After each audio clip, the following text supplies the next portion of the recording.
How old was your dad when he moved here?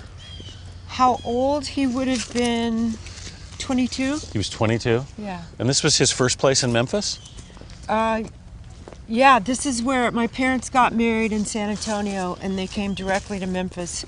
And this is where, no, it wasn't the first place. They were in an apartment that had stairs. Mm-hmm.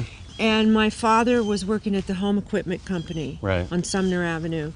And he started talking to this woman. Her name was Pat Isom, and he said, you know, he needed a new apartment because his wife was pregnant with me. And he was worried about the stairs. He was very anxious about my mom. And she said, well, I have the other half of my duplex. You know, you could have that. Mm-hmm. And this was it. This is where you were born?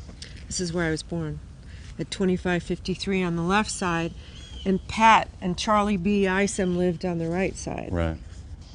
But you still remember it? I have memories. Maybe, I mean, I can't imagine I had a memory from 1 year, but we probably came back to visit Pat because they became very close. My mother and Pat were very close. And I remember my dad taking my hand and walking me down to the corner to what I thought was a candy store, but was probably a grocery. Uh-huh. And it's still there. And when I was that age, I thought, oh, it's miles from the house, you know, it's on the corner. Getting this house was a big deal for your father, wasn't it? Oh, it saved their lives. You know, they had this nice half of a house, and he felt my mother was safe here when, you know, his career started and he started to go on the road. And my mother always said they didn't have children. Pat and Charlie B. didn't have children.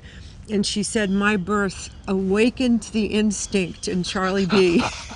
And they ended up having a baby. That's really funny.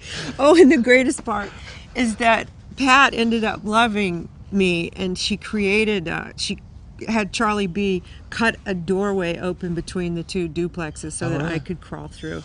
You crawled through? Yeah, I could crawl through and visit. That's really funny.